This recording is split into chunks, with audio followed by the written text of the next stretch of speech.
Welcome everybody to today's presentation on Hurqalya, the light body of the earth. My name's Chandra Easton. I'm an esoteric astrologer, spiritual healer, based in Brisbane, Australia. I've been working in this field for nigh on 40 years now. I have a great love for humanity and the earth, and over the last decade I've had the opportunities and the grace to visit many of the sacred sites on our beautiful earth.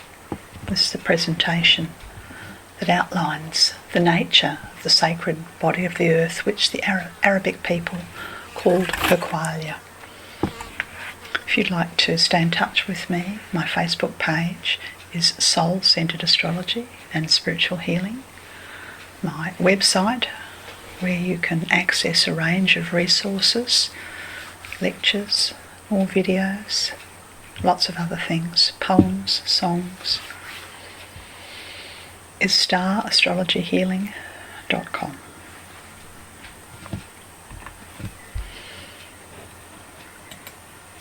So,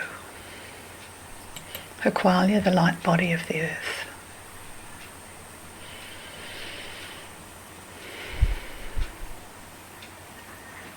There are many worlds, worlds within worlds within worlds.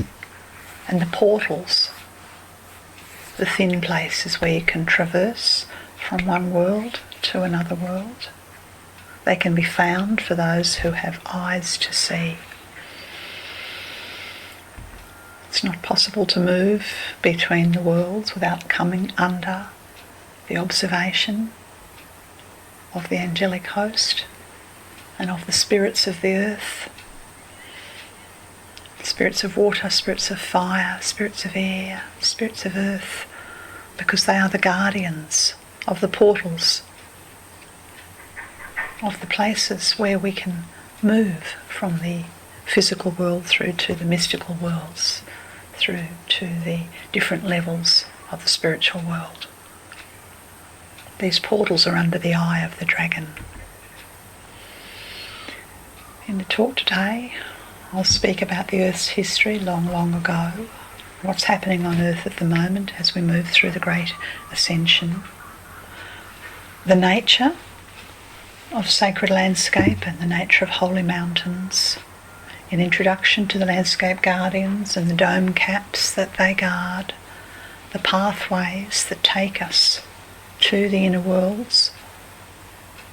It's just so that we can step into the sacredness of landscape, the ley lines and the serpent paths.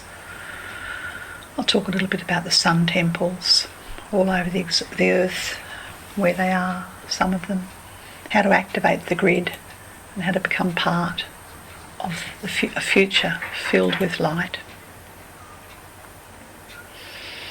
Long, long ago.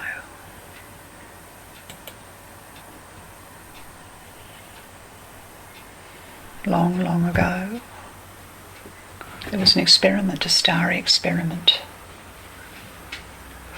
Messengers of the gods, messengers of the stars, they descended. They came to Earth. They descended from the Venusian hierarchy. They came via the fixed stars, Sirius and Canopus. They sent an advance guard. The souls willing to be part of the great undertaking that was occurring on our earth. And this great undertaking, this great opportunity, was an opportunity to develop consciousness, develop enlightenment through the process of free will. The star beings who came, we refer to them in modern terminology as intergalactic travellers, extra-terrestrials. They came from different star systems. Sirius, Pleiades, Andromeda and beyond. They came in crafts. They came, they stayed, they visited, and some left again. Some have never left.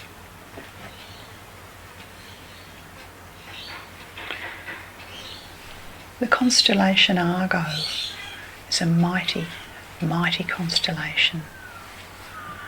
Covers large area of our solar system.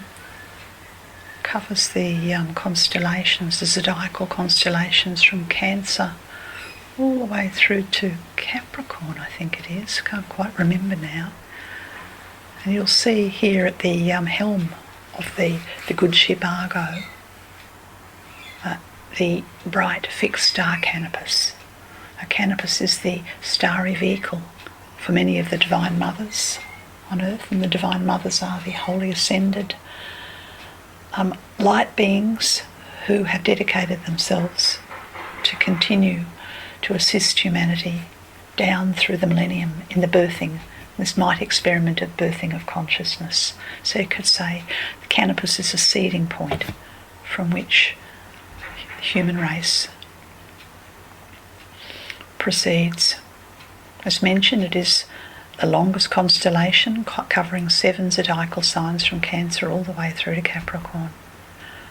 Argo symbolises the soul's long journey from the unreal to the real, from darkness to light, and from death to immortality, as stated so beautifully by the mystic Helena Petrova Blavatsky.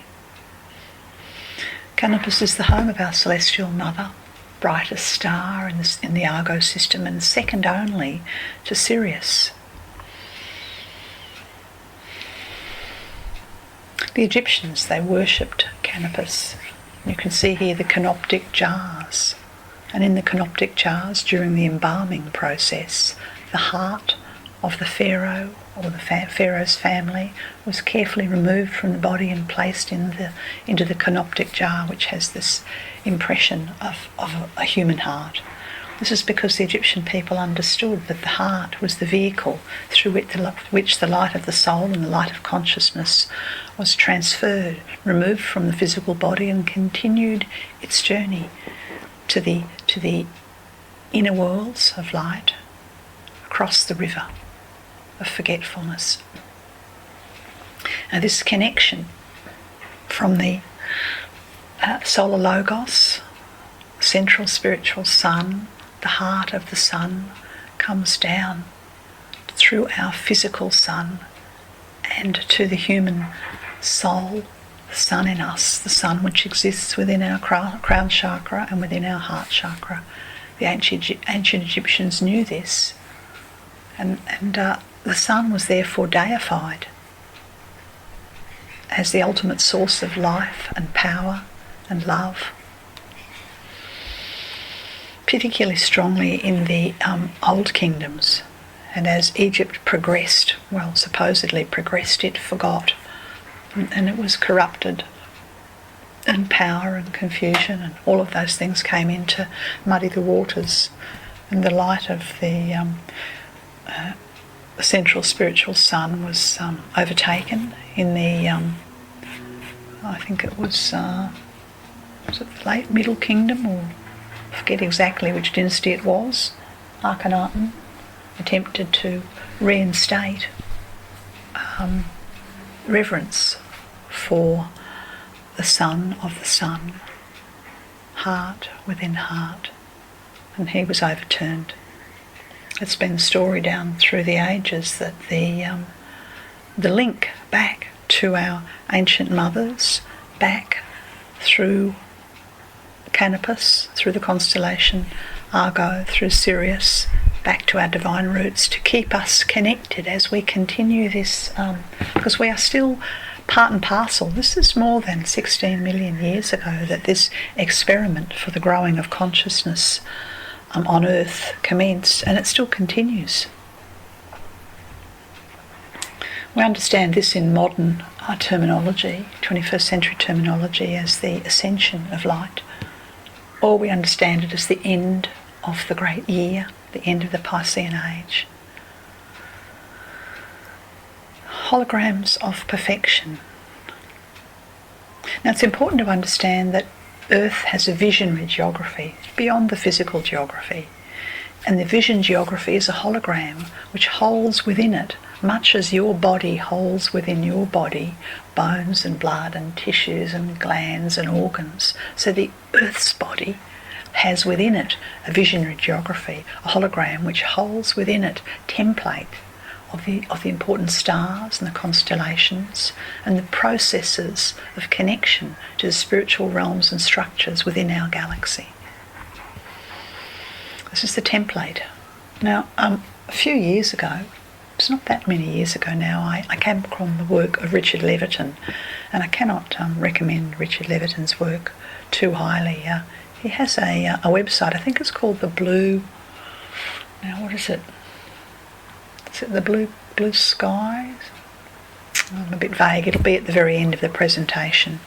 But he's done more than 3 decades worth of work into the light body of the Earth. He's an American mystic, an author. I could talk about his work for a long time. But I recommend to you his book, The Encyclopedia of Earth Mysteries, which is an interesting book because it's a correlation, an A to Z, if you like, of the mythology of Earth. The stories, or as they've been presented or carried on through the ages, they're simply stories, but really they are keys for the understanding of the hologram of Earth, the aura of Earth, and our ability to navigate beyond the physical through Hurqalya, the light body of the Earth.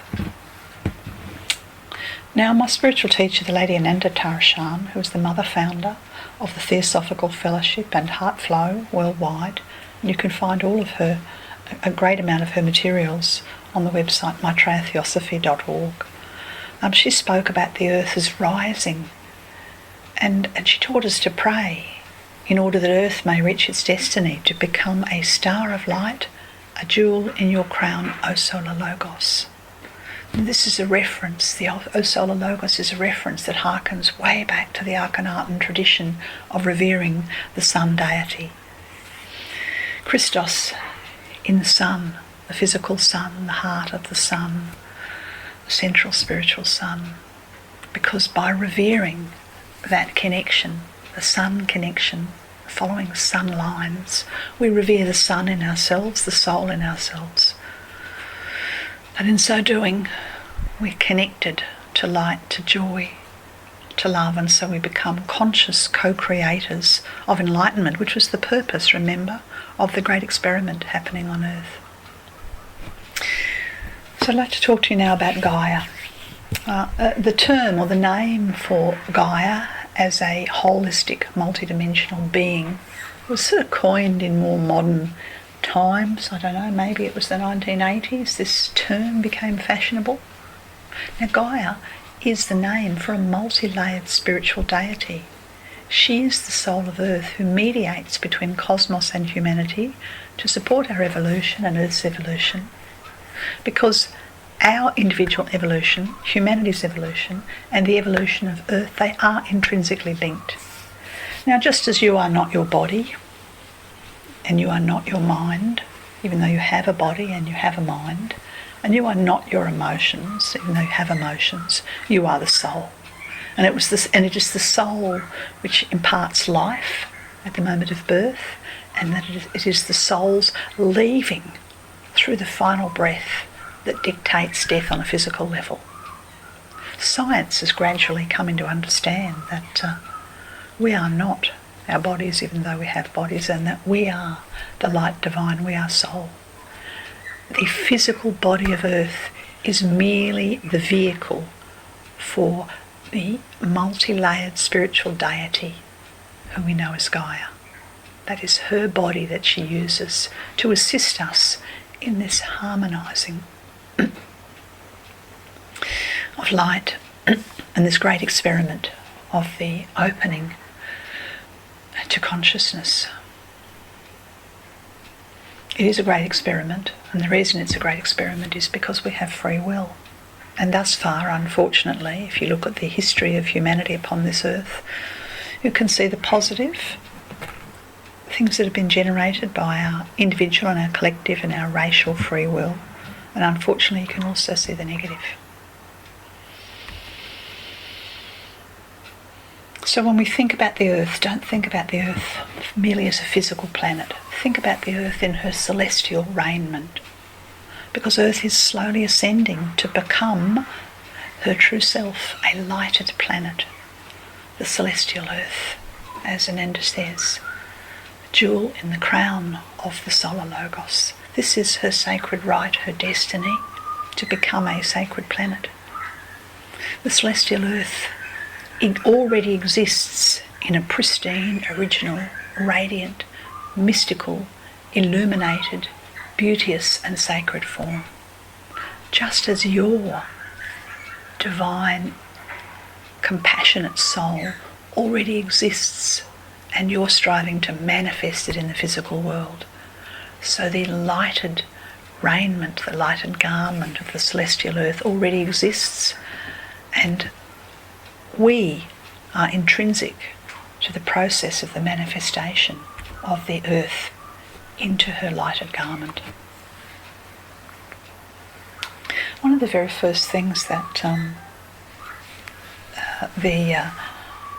those who went up in spaceships in the late 60s spoke about when they had their first view of Earth from space. Well, they had no words. They had a cosmic, spiritual awakening experience when they stepped far enough out of the aura of the density of the suffering, of the heaviness of the Earth's aura, and they viewed the Earth in her celestial garment, beauteous, sacred, illumined. It was profoundly. I've listened to some of the astronauts who were on the space shuttle discuss and share their experiences. They were spiritually awakening experiences that changed them forever. And so it is the same when we connect with the light of our soul. We have a spiritually awakening experience, as we call it, an out-of-body experience, and we are often changed forever as a result. So, let's talk now about Canopus and Sirius. They are first magnitude stars, and they transmit the light of ascension. Now, the light of ascension is the fourth ray, the ray of harmony, beauty and art, and it is the frequency of light that is the balancing, mediating frequency. There are three frequencies, the first, second and the third rays preceding it, and three following it, the fifth, sixth and the seventh rays. But the frequency of the fourth, the frequency of pure white light, the frequency of ascension, is essential for the balancing and the restoring harmony out of chaos in the physical body of the Earth, all around the Earth in the various political hotspots, and in your own body. And the streaming light of ascension is pouring through Canopus, through Mother God, who's also known as the Serpent Mother of God, of Earth, and through Sirius, who's Father God, the heart of the Sun. Now, the Sun aligns with Sirius and Canopus annually on the 4th of July, and this is 14.5 degrees Cancer. 15th degree of Cancer, the central point of the sign of conception. The Egyptians knew this, and they revered the alignment of the Sun with Sirius, because in their time and place, when Sirius rose with the Sun, then they knew that the Nile would flood. In centuries to come, more and more people on the Earth will consciously choose to align and meditate on the full moons, and the festival of Sirius and Canopus will be held on the 4th of July in the not too distant future. Sacred landscape. So how do we connect with Hurqalya, the light body of the Earth? How do we do it? Well, we have to step through various portals or gates. And the portals or gates, I'll enumerate them now. There are portals that are guarded, presided over by the angelic hierarchy. Some of these portals will lead us deeper and deeper and deeper in the heart of certain sacred mountains, often very, very high mountains, very inaccessible mountains on Earth, conclaves of enlightened adepts. These are enlightened beings who have moved through the the evolutionary process, the reincarnation process on Earth, and have reached the goal of conscious co-creation with the divine. And they have understood and are living examples of the alchemical process of enlightenment and illumination. Certain of these pathways, these sacred pathways to the inner, are guarded over by extraterrestrial intelligences. I've come upon many of these extraterrestrial interplanetary guardians in Iceland, for instance, and of course they are on all continents. And then there are other mythological figures, so to speak. That's how we would think of them, but in fact they are dragons, and they hold a dragon energy and a dragon fire. And the spiritual dragons, they guard very important sacred sites. I was connected into a spiritual dragon last year, 2014, that's right. Myself and some close friends travelled to Uluru to connect in with the heart of Uluru and the sacred sites in that area.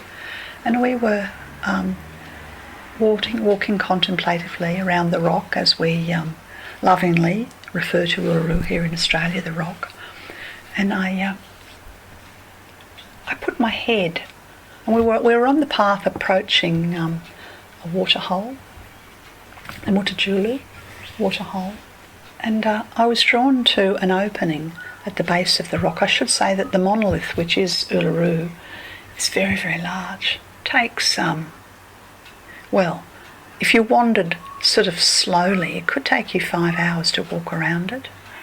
Anyway, I put my head at the entrance of a little cave at a particular point of the rock, and I was told very clearly and most emphatically that this was an entry point, a dragon entry point into the rock, but that it had a sacred male energy, and that I was forbidden, that I couldn't look any further, and that so I knew that within this portal, that if I'd followed it, I could have entered into it and sat there, or I could have sat at the edge of the portal and meditated.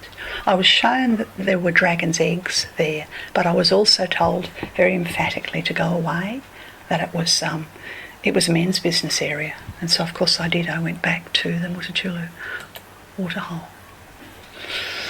So don't think that dragons don't exist, because they do. Spiritual dragons exist, and they guard these sacred sites and sacred portals. So within Hurqalya, within the light body of the earth, there are many levels. We have the etheric plane and beyond. This is where the nature spirits, where the salamanders, the gnomes, the sylphs, the undines can be found. Within the and I remember a couple of years ago I was visiting an area of southwest Iceland with a couple of friends, and we went to an area that was sort of mud and steam bubbling up out of the earth, and the whole area was alive, absolutely alive, with the undines and the salamanders. The undines, the water elementals, and the salamanders, the fire elementals. And they were having such a wonderful time in this landscape of fire and water at Iceland that was alive. Now within the etheric plane there are the major ley lines, which are also known as the Ouroboros, or the serpent lines, and there are minor ley lines, ley paths. And if we follow these major or minor paths, they will eventually take us to the holy mountains that I mentioned are guarded by protective dragons. Now that's the etheric plane. If you enter into the higher astral plane and beyond, you may make a connection with the landscape devas. The landscape devas are very large, and they have precedence, and their auras expand over certain sites and certain parts of the landscape. And it's always good if you encounter them. I've encountered them in the mountains in Snæfellsnes, as I've travelled into the western fjord land of Iceland, And they reside within the mountains, and they've welcomed us as we've driven our car past, and just informed me really that we were coming closer to the mystical mountain, to the dome, to the point guarded by the dragon. And then it is also possible, not common, but it is possible to connect in with the national devas, who can be connected in with on the higher astral plane or beyond. And the national devas have governance over the entire angelic host of the country for which they are in charge. And they are connected in, I could speak for an hour about the national devas, but I won't. They're connected in all around the world internationally with all the national devas. Now on the higher mental plane and beyond, this is where you connect with the extraplanetary, the extraterrestrial intelligences, where you may see spaceships. The Interplanetary Council can be contacted, and this is through an orientation through meditation. The connection in through the astral plane requires stable emotions. Now the Buddhic plane, the plane of compassion, the plane of heart, this is where the temples of light exist, the inner ashrams of earth, and where it's possible to connect according to your soul development to the holy teachers of earth.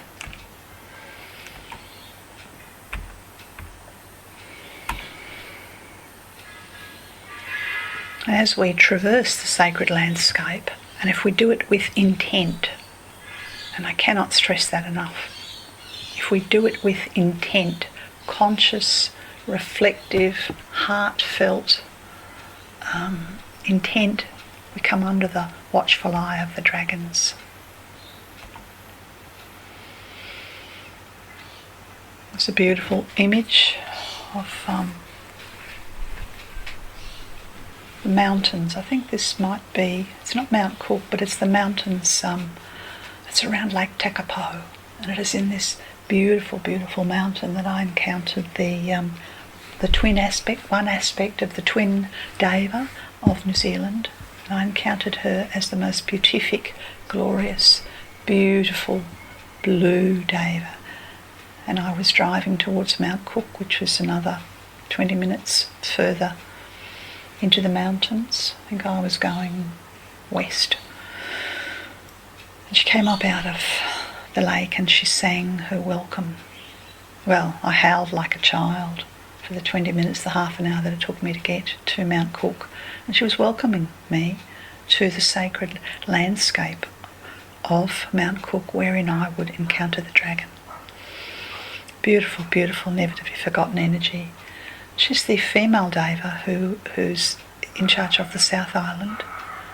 One half of the national deva. The other half resides in the North Island. So there are mountains, and then there are holy mountains. Now within the holy mountains stand the holy teachers.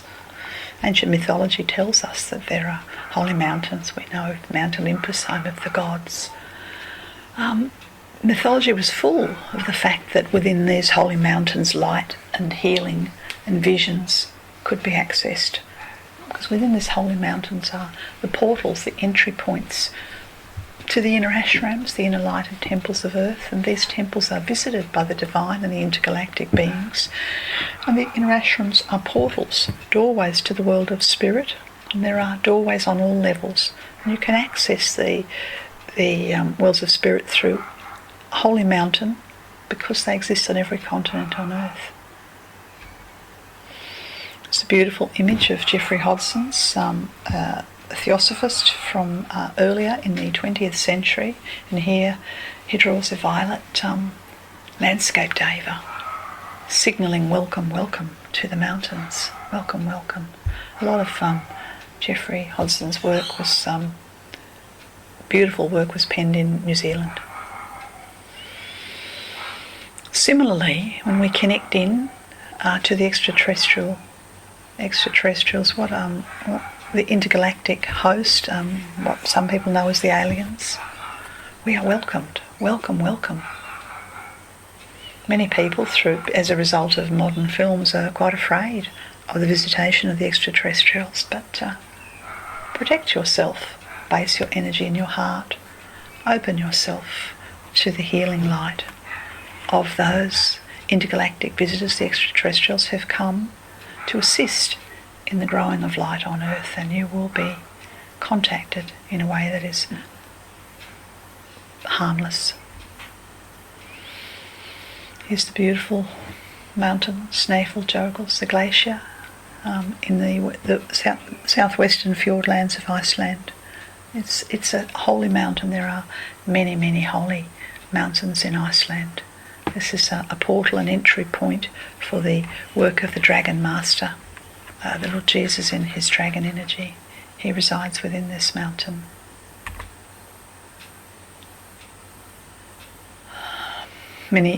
Some people think that the Lord Jesus, he lived a couple of thousand years ago, but he's not really relevant today. But that's not true. In his divine celestial body, he continues to work day and night, ceaselessly, day and night, for the to bring the energy of hope and love and transcendence, and has many homes, you could say, upon Earth. He is based in the Middle East. He is based in Jerusalem. He is based in Iceland. He has a base in Australia. There are many, many places where you can contact the heart of Lord Jesus. So let's talk about the nature of revelation, numinosity, as it's called. Many people understand that in ancient times, pre-Christian times, let's say, that people went to sacred sites for mystical experiences. It's well known that revelation can occur on the top of holy mountains and that one can be visited. Moses went to Sinai to receive the tablets of the law. But these kinds of experiences, they're not only for Moses.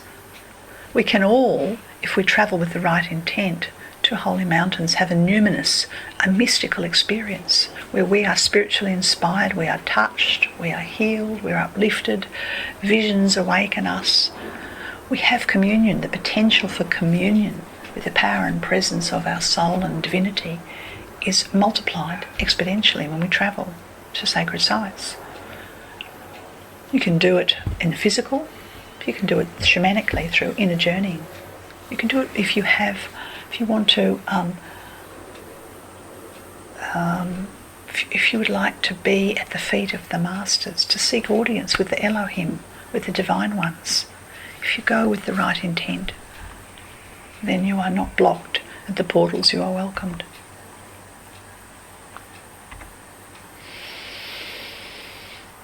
The Prophet Muhammad has as deep a connection with the Dome of the Rock in Jerusalem as does the Lord Jesus. This is an ancient and modern activated sacred site. I should say that some of these sites that were very sacred in ancient times are no longer sacred. They're now just interesting buildings, but there's no activation. They're not currently plugged in to the light body of the earth. Their purpose has been utilised, and for some of them it may come again. But the Dome of the Rock is extremely active. One of the most powerfully active, plugged-in sites to Hurqalya. Being as it is a central point where the teachings of Muhammad and the teachings of the Avatar Lord Jesus, they unite. Humanity have failed to unite around these teachings, but on the inner levels they are united through the Dome of the Rock. Now Mount Sinai in Egypt, this most mysterious, beautiful, harsh, mountainous region is another of the portals, and through the monastery in St. Catherine's one can access the teachings of Muhammad and also the teachings of the Lord Jesus. There is a mosque and a Greek Orthodox church in the same building, at the foot of the Sinai Mountains, in the same building. Hermes, ancient Arabic teacher, the thrice born Hermes, came 3 times to bring teachings to humanity. Brought astronomy, brought astrology, so many teachings of sacredness. And the connections to these Hermetic teachings, the Hermetic traditions, they can be found through contemplation and meditation in some of the sacred sites in Egypt. This is Edfu Temple here in Egypt at the time of the full moon. And Hermes continues to work in cooperation with the Ascension temples of Egypt in Luxor and also on the Gaza Plateau. Here we have the Lady Isis, the 3-headed dog, and the Lord Osiris, who are vehicles for the starry teachings. When I say vehicles for the starry teachings, what I mean is that there's a formula for the getting of light, the getting of wisdom, an alchemical formula, and that they were the messengers. They came from Atlantis, or they came from Venus, via Sirius, via Canopus, through Atlantis, through ancient Egypt, to bring the teachings of enlightenment. I'll talk about the nature of the holy mountains.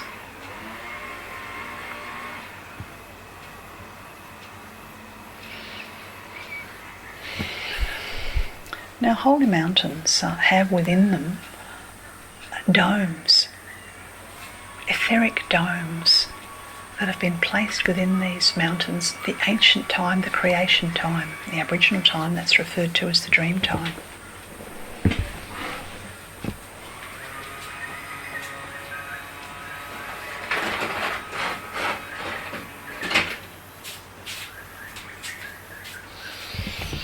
This particular material, which has been built into the etheric, it's like a cap or a hat, you might say, part matter, part spirit. It's been settled over the Earth's surface in prearranged locations in ancient times in accordance with certain star patterns. Now, the domes are not spaceships.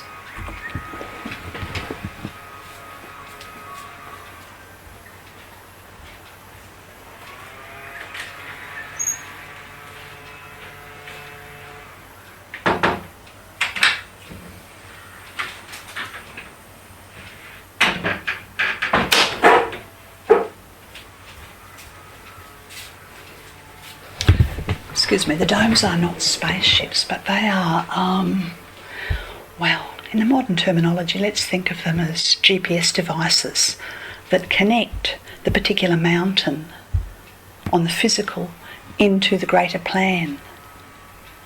They are the links that help with the activation process, the links that connect back to Sirius, to Canopus. So the mother domes provide the bridging mechanism. They bridge the celestial and the terrestrial realms, and they radiate a very strong etheric light.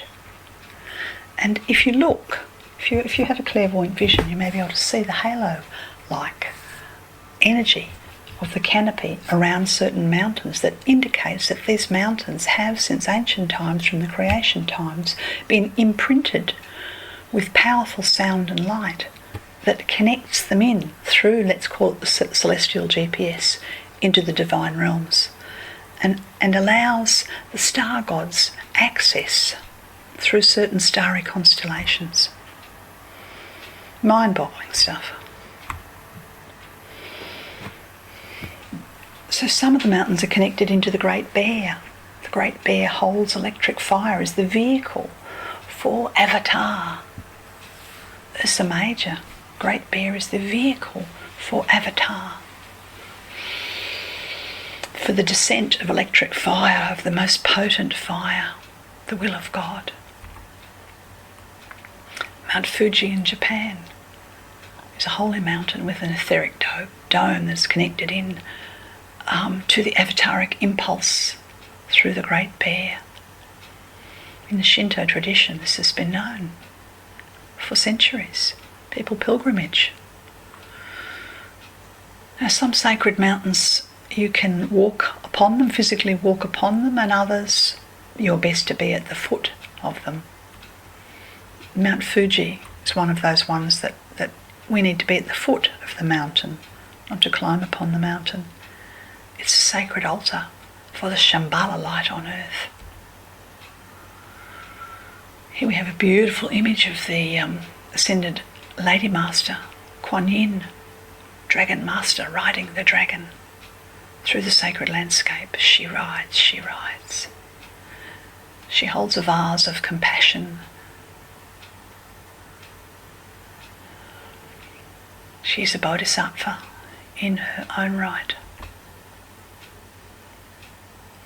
I spoke about Uluru, the heart of Australia, vehicle for the spirit of the rock, vehicle in the 21st century for the Lord Maitreya, the fifth and the future Buddha of Earth. On my website there are beautiful access, and also on Arjuna's website, musicheartjourney.com, Arjuna Govinda. You can access a song called Spirit of the Rock, Spirit of the Olgas, which I wrote many years ago, and Arjuna's now released. This, as well as other music. Music is just one of the ways we can connect into the Hurqalya, the light body of the earth. So yes, the Lord Maitreya, the fifth and future Buddha of Earth, he has places, holy mountains all around the earth, wherein which he can access his children. Now, the Lord Maitreya is the master of compassion, and he overshadowed the Lord Jesus 2,000 years ago. But the next time he comes to earth, it will not be in an overshadowing capacity. He will manifest on the physical plane. If you're interested in the teachings of the Lord Maitreya, I recommend maitreyatheosophy.org. Here's another holy, holy mountain vehicle. This is Mount Shasta in Oregon. Vehicle for the Lord Master Ra, the Lord of Civilization, Lord Hurqalya. Whole sacred fire. It's connected in on the Pacific Rim with the string of volcanic mountains that could have in the past and could in the future pour physical fire, volcanic fire, into the landscape according to the will of the people. Master Ra, the Lord Hurqalya, was very known for his incarnation as the Count of Saint Germain, where as an immortal he lived across several centuries and was instrumental in political changes that were happening in Europe. Through the, I'm not sure what centuries it was, I think you would say it was the 16th, 17th, 18th.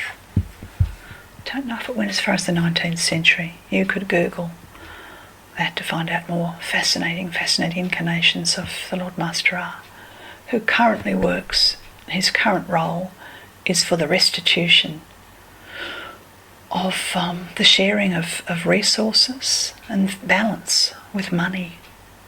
He's behind the European Union and the euro, and his hand is seen in modern times and will be into the future. And he calls the children of the new civilization to become involved, to actively participate, to become light workers on behalf of Hurqalya, light body of the earth.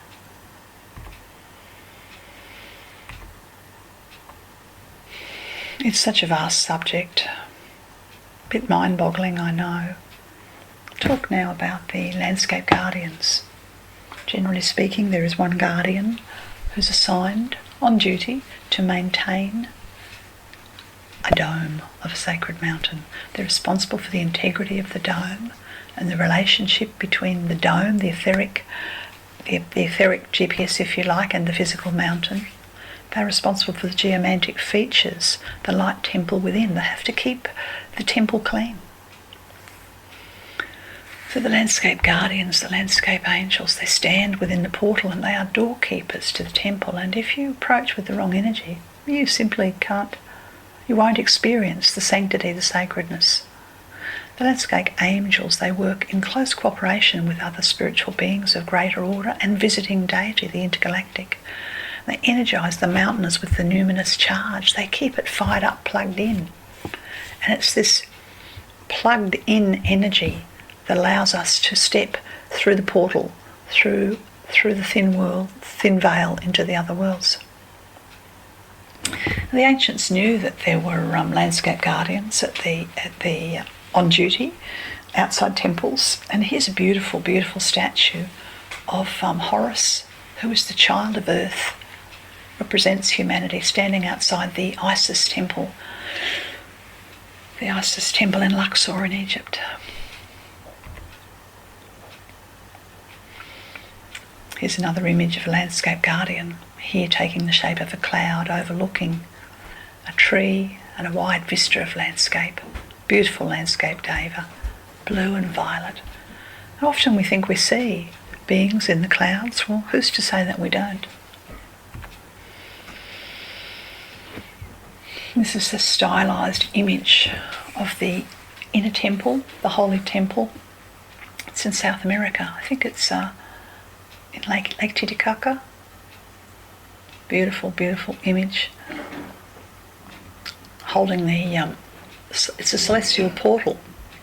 And the energy of Lake Titicaca will be activated, has been very, very active in ancient times, and a connection point for extraterrestrials, and will be again in the future as the foci of Earth shifts from the northern hemisphere to the southern hemisphere.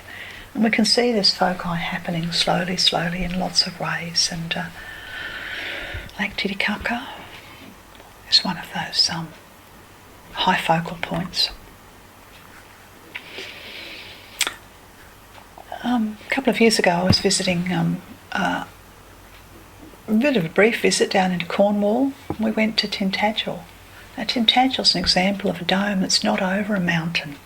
It's aligned with the fixed star Megrez in Ursa Major, the Great Bear. And it's upon Tintagel that the ancient castles and meeting places existed. And it's not a currently active temple, but you can still feel the energy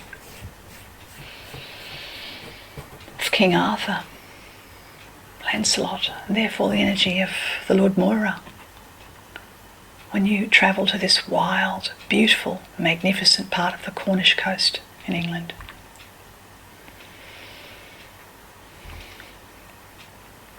So let's talk about the dome caps. Now, a mother dome, think about this as a large sacred mountain, can generate up to 48 dome caps, which are small entrances, 48 portals, if you like, around a sacred mountain. And all these small 48, the smaller 48 peaks, up to 48 peaks, are connected energetically via a dome cap linked to the mother dome. Now the links are not necessarily straight. Some of the lines are straight, some of them move in spirals. Richard Leviton talks about the framework, and he talks about the original size of the dome caps being 33 miles large in diameter, and he says that they're now down to half that size, 75% of that original size of when they were installed back in the Dreamtime. There's one major landscape angel and several small ones assigned to each and every dome peak.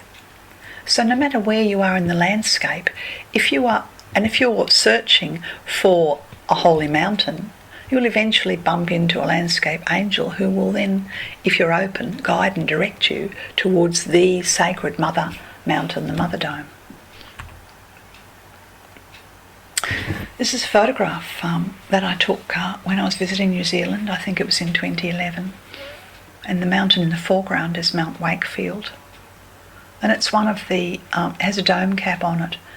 and it's a welcoming mountain, and the landscape, Deva, in this mountain, when I was visiting, and this is a glacial field between the hotel that I was staying in and Mount Wakefield, and in the distance you can see the Mother Mountain, the holiest of holy mountains in the South Island of New Zealand, Mount Cook. And so Mount Wakefield is simply one of I don't know how many lesser mountains that surround the sacred mountain and pull us and draw us in. Holy, holy place. Powerful experiences I had during meditation. This vision of Mount Cook this photograph was taken late in the afternoon as the storms were coming through. And I believe that there's a hiking path, and you can hike up towards Mount Cook, but again I would advise it's not a mountain to climb. You be happy to be in the presence of such holiness. Ley lines. So much to learn about the light body of the earth, the anatomy, the esoteric anatomy of the planet that we live upon. Just as in the human aura we have the 7 major chakras, and then we have the connecting lines, the nadi, so in the body of the earth we have the major chakra points, and then we have the major connecting lines, the major ley lines, serpent paths as they're known, and the minor ley lines, which in the Aboriginal tradition they're referred to as the song lines. And all song lines will lead to a major ley line, which will then lead to a major point, a heart point. For example, when I've travelled and meditated in North Queensland, I was out at the Undara, the savannah country, I think it's about 4 hours inland from the coast, meditating.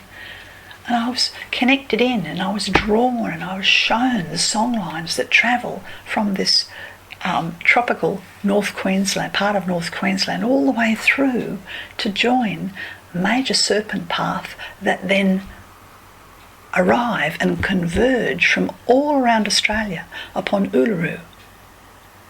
Uluru, Uluru, song of my heart. Yes, I digress again. So, the ley lines, they're like the map, the grid. This is like take Highway 3, take Highway 45, take whatever. These are the ley lines and the song lines. They take us to the central destinations. And as we approach these central destinations, we are greeted by the landscape angels and the sacred dragons who protect these sacred sites. This is a beautiful image of the light body of the earth, Hurqalya, as it is seen from space in all its luminescent beauty, celestial beauty.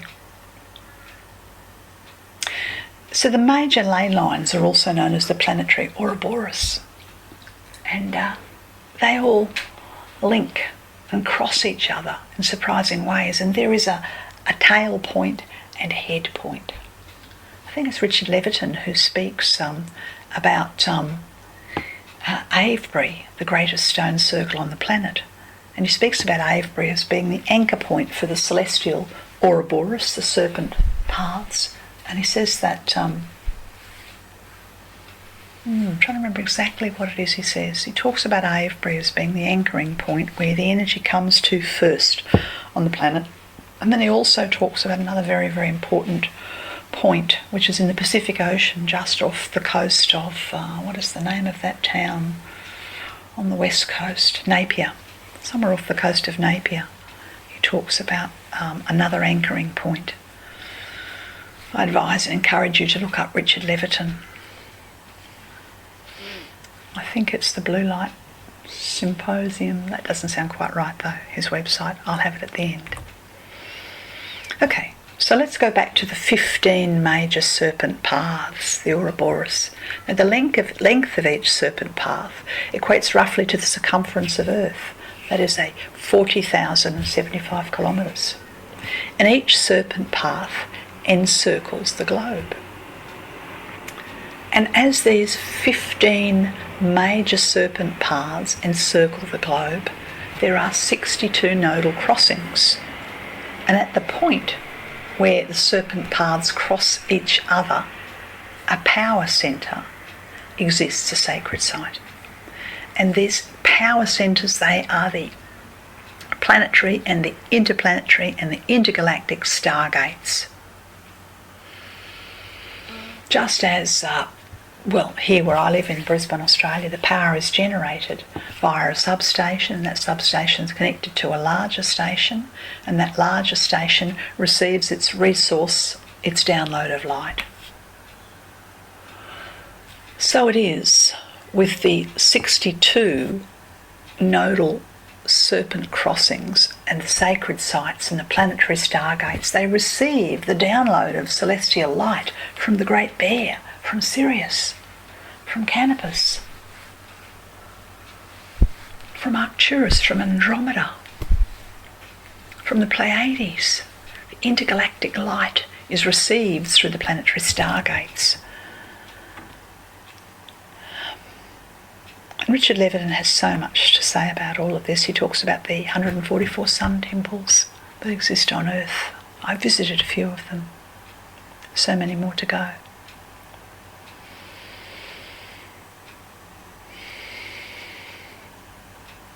Images here of the Earth connected in through the Ouroboros to the starry realms.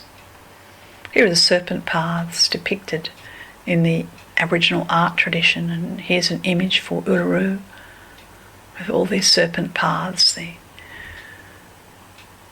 songlines converging upon the heart of Australia, the rock.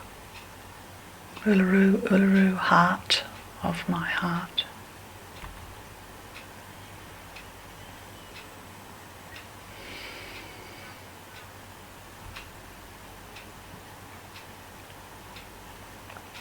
In Britain, the ley lines have been quite well documented in the last century or so.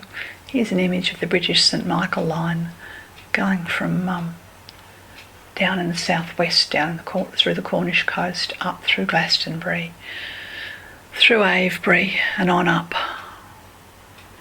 to the coast on the eastern side of the British Islands. And this is the sun line, and it's been well documented through the various temples that have been dedicated to Lord Michael, Saint Michael, mythological dragon and estuarine protector of Britain. And of course there's not just a Michael line, there's always also Mary line that goes through there.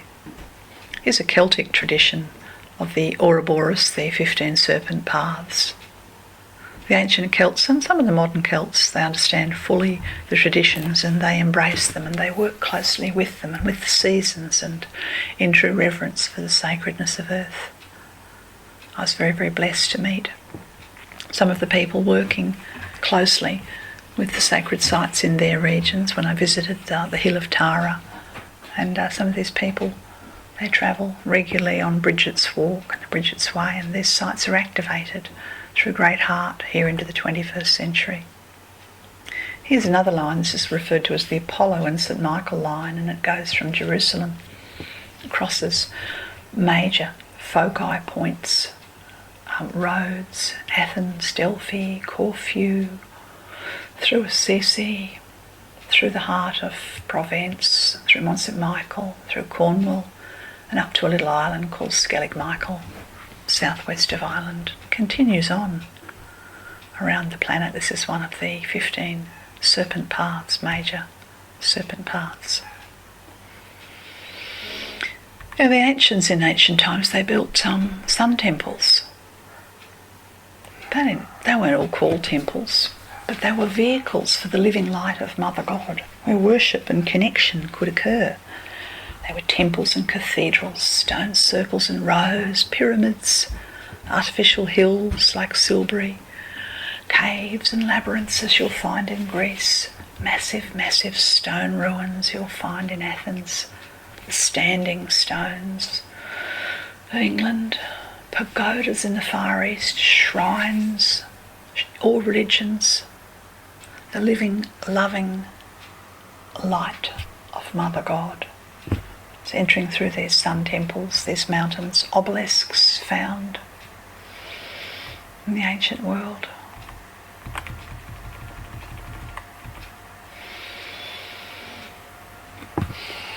We can enter in to a sacred site by following a maze,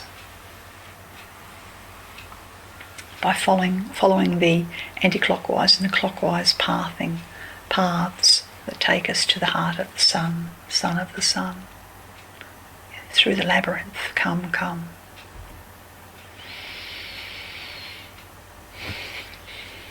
Now, just as we have, as I mentioned, generators that generate the energy, there are at any one time 144 solar light generators on Earth. Now, down through the millennium, there have been many places that have generated this solar, this intergalactic, celestial light to activate the whole grid, the light grid of Earth. And these places, they are the places of residence of the god, and they're known by many names. They're known as the Sun Temples, the Mithraeum, Grail Castles, Dragon Caves, like I encountered at Uluru, Celestial Cities, Golden Apples, Cosmic Eggs, Hollow Hills. So many names for the temples, and there are modern temples that are, you could say they're disguised, modern sun temples that are disguised as ordinary buildings. Here's one of them. This is the Sanctuary of the Heart in the New Himalaya, physical home for heartflow.org, Theosophical Fellowship, Heartflow Worldwide, the physical home. And you can see there are the 3 levels, which represents the fact that to someone who has eyes to see, the roof line indicates that there are dome caps here that connect into the Earth system and beyond. It's a 3-tiered roof. So we have the Earth system, the solar system, and the intergalactic beyond. Connects in through this place of worship.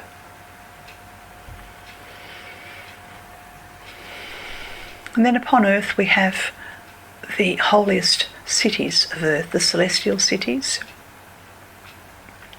and the 8 cities, the holy cities on Earth. Mahupiku, the hitching post for the sun in Peru. Titicaca, sacred rock on the island of the sun, Lake Titicaca in Peru. Sun Temple in New Mexico, that's in the Americas. In the Middle East, we have the city of the royal fire in Iran, at the Takht Suleiman, and we have Heliopolis, the city of the sun, in Cairo. Egypt. In Europe, St Michael's Mount at Cornwall, Mount Olympus in Greece, the island of the sun in Rhodes.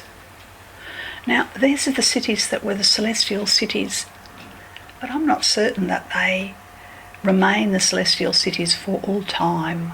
I suspect that new points of focus will be activated as we move deeper into the 21st century.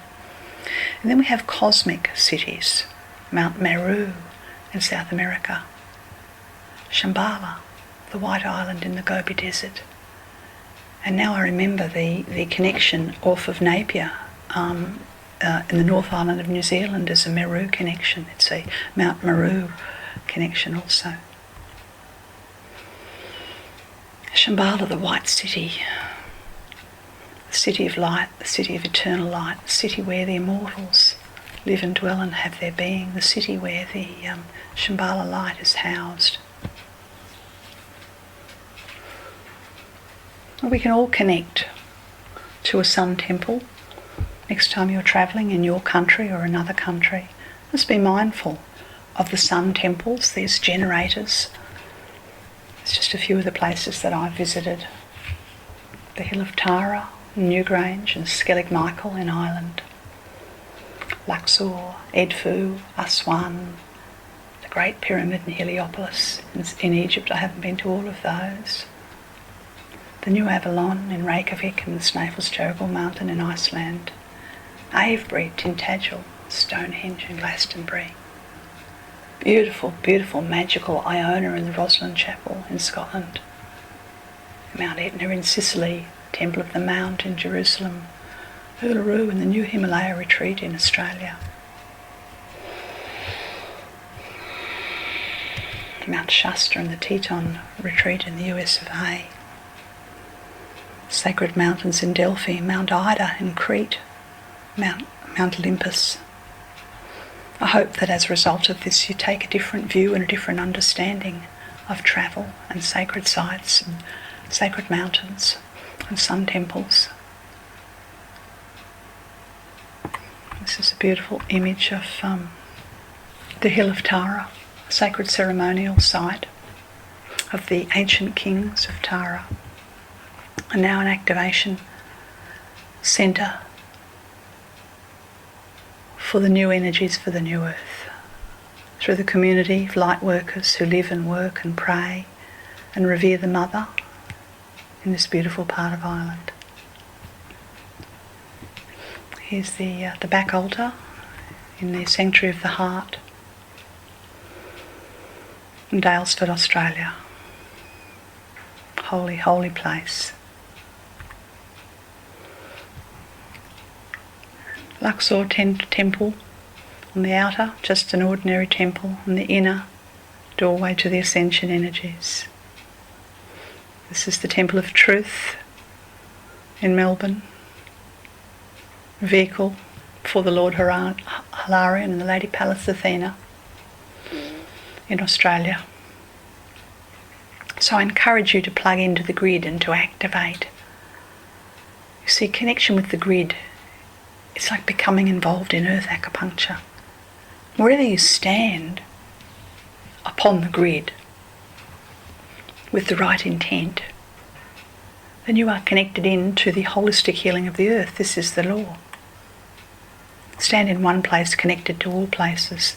And once you've physically visited even just one sacred site, then you can be used effectively, like an acupuncture needle, for the healing and the distribution of chi and light and the removal of negativity and darkness through your aura, if you will it, if you open up to it, if you pray and ask that you be used in this way, it will happen.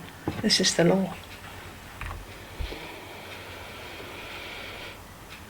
We can all be vehicles of holy fire, sacred fire, and Elohims, they work through the fire energy. Hephaestos, that is Vulcan, and they work through the 144 sun temples that operated in any one time around the earth, and they uniformly send fiery light to affect all living creatures and all organic planetary life. So I encourage you to be involved and to consciously enter into sacredness. We do this through connection. We connect our light through the upward pointing triangle. We connect to the heaven, we connect to the earth, and we become vehicles for power and light and creativity on earth. There's so many ways we can do this. We can pray, meditate, rejuvenate, gather our soul light. First of all, of course, we need healing ourselves. We need to purify the darkness and the density that's in our aura, so that we can become clearer, better vehicles for the radiance of light on earth. Unfortunately, we can't be used if we have not engaged in and continue to engage in regular spiritual practices. Our auras become dark, dense, obscurated, and we're no longer useful as an acupuncture needle for the invigorating and the shedding of light on earth. If we all do this, if we all connect in, then the future of Earth is very bright, and Earth will manifest the raiment, her celestial garment, and we will be living on a planet of holiness, planet of love, planet of sharing. This is all possible. So much to think about. Here's a links to some of the amazing, that's the only word I can think to describe the amazing work of Richard Leviton, and to the work of the Lady Ananta Tarashan and her resources.